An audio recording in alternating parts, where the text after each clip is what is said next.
I think so. Yeah. We are rolling. Cool. Yeah, I think, the industry is very powerful, and it's a very kind of dog-eat-dog sort of world, especially when it comes to women and image. There's definitely a way to look and a mold that a lot of people feel like they need to fit into in order to be successful, and I think that is false. I think those two things are completely unrelated, and I wanted to try my best to prove that, and so I hope I'm proving that every day by sticking to my own rules and doing things the way that I want to do them, and hopefully someone out there can see that you don't have to be one thing in order to have success in this industry or any industry, really. I've always been, I've always kind of gravitated towards or been really passionate about anything to do with women's rights and women equality, just because there are so many hardworking women in the world, and so many just women who are so powerful in their own way, and they don't really get the credit they deserve, and they get mistreated. I have been trying really, really hard to speak on different things and make music for these women, and I'm looking into finding a way to actually physically do something and help out women, because I think we do so much for the world, and we're very mistreated a lot of the time, and it's really, really sad to see. As a female and as a young female, it's important to empower other women, I think. So yeah, I have a song, this isn't like a plug or anything, but I have a song called Scars to Your Beautiful, which is basically about women empowerment and body image, and how a lot of young girls have these messages, being thrown at them on a daily basis in terms of how to look and how to dress. And I think we're just constantly told that we're not beautiful, and we're being pushed down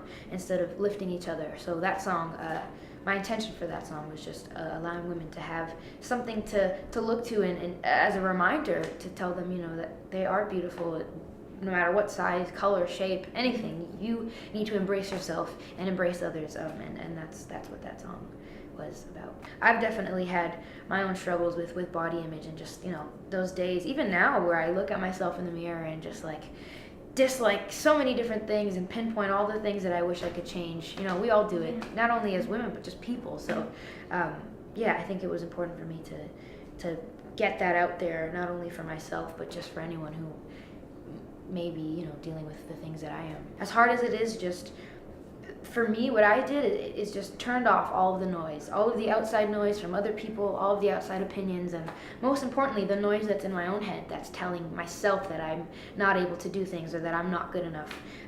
Just turn it all off and have tunnel vision and focus on what you want to do and who you want to be, and don't let anybody or anything, even yourself, stop you from doing that. So I think it just starts with a switch that you have to turn off, or at least turn down. I'm looking into ways of helping, and it's made me realize, with time, that even if I'm just one person, I can make a huge change. And if every one person makes a change, it becomes this mass of people, and that's how things get done, and that's how we make progress. So it's important.